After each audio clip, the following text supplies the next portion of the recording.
Assalamualaikum warahmatullahi wabarakatuh. Selamat bertemu kembali dengan saya Srina Afriani SPD dari SMK Negeri 1 Cianjur. Kali ini saya akan membahas tentang proyek IPAS SMK kelas 10 atau fase E, materi pokok makhluk hidup dan lingkungannya, topik bagian B yaitu lingkungan hidup.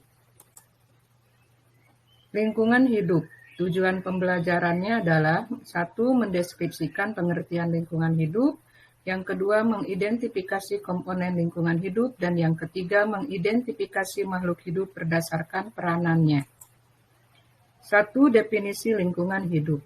Lingkungan hidup adalah kesatuan ruang dengan semua benda, daya, keadaan, dan makhluk hidup, termasuk manusia serta perilakunya yang mempengaruhi alam, kelangsungan peri kehidupan dan kesejahteraan manusia, serta makhluk hidup lainnya.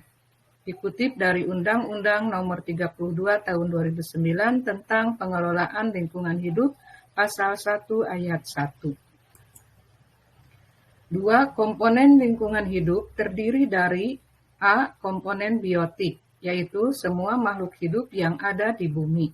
Yang B. Komponen abiotik, yaitu komponen fisik dan kimiawi yang dapat memengaruhi ketahanan makhluk hidup di seluruh atau di sebuah lingkungan ekosistem tertentu. Yang termasuk komponen abiotik adalah sinar matahari, suhu, air, tanah, dan udara. Sinar matahari sangat bermanfaat bagi kelangsungan makhluk hidup di muka bumi, karena sinar matahari merupakan sumber energi yang utama. Udara merupakan sejumlah gas yang membentuk atmosfer yang menyelimuti bumi. Udara berperan penting dalam respirasi organisme dan fotosintesis tumbuhan. 3. Tingkat organisasi dan peranan makhluk hidup. Komponen biotik atau makhluk hidup dapat dikelompokkan berdasarkan tingkat organisasi dan peranannya. Berdasarkan tingkat organisasinya, dibedakan menjadi individu, populasi, komunitas, ekosistem, dan biosfer. Yang dimaksud individu adalah kesatuan terkecil dari suatu organisme, contoh seekor semut, sebatang pohon kelapa, atau seekor belalang, dan juga seorang petani. Yang dimaksud dengan populasi adalah sekumpulan individu yang hidup bersama pada waktu dan tempat yang sama. Sedangkan yang dimaksud dengan komunitas adalah semua populasi yang hidup bersama di suatu lingkungan yang saling berinteraksi dan memengaruhi satu sama lain. Komunitas biotik terdiri dari komunitas manusia, hewan, tumbuhan, dan mikroorganisme. Yang keempat adalah ekosistem. Yang dimaksud ekosistem adalah tatanan kesatuan komunitas secara menyeluruh yang saling berinteraksi.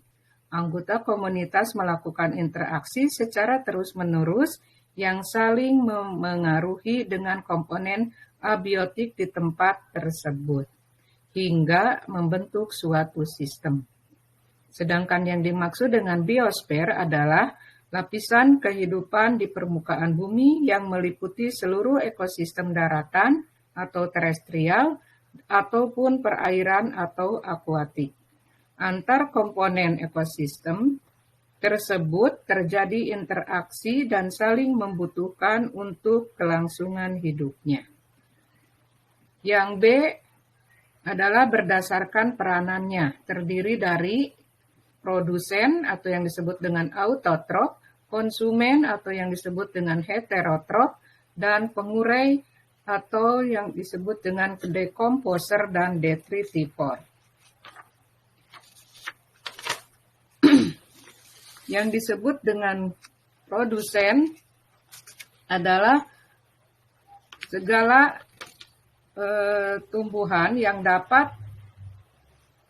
semua tumbuhan yang dapat menghasilkan makanan sendiri, yaitu meliputi tumbuhan, fitoplankton, arkea, dan ganggang. Organisme autotrof merupakan produsen utama di dalam ekosistem. Sedangkan yang disebut dengan konsumen atau yang disebut dengan heterotrof adalah komponen biotik yang makanannya bergantung pada organisme lain. Berdasarkan sumber makanannya, konsumen dikelompokkan ke dalam 3 kategori, yaitu ada herbivora, karnivora, dan omnivora. Yang dimaksud dengan herbivora adalah konsumen yang makanannya berupa tumbuh-tumbuhan. Sedangkan yang dimaksud dengan karnivora adalah konsumen yang makanannya adalah hewan atau daging atau hewani. Dan yang dimaksud dengan omnivora adalah konsumen yang makanannya tumbuhan dan hewan. Termasuk manusia adalah merupakan konsumen yang heterotrof atau yang omnivora.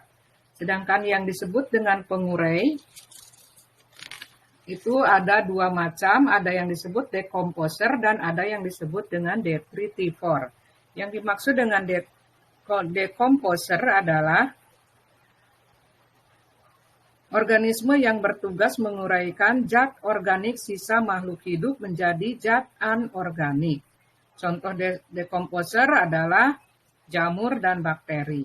Sedangkan yang dimaksud detritivore adalah organisme yang memakan sisa makhluk hidup lain yang sudah mati. Contohnya cacing tanah, kluwing, dan rayap. Demikian penjelasan materi mengenai lingkungan hidup yang dapat saya sampaikan. Semoga dapat bermanfaat. Wassalamualaikum warahmatullahi wabarakatuh.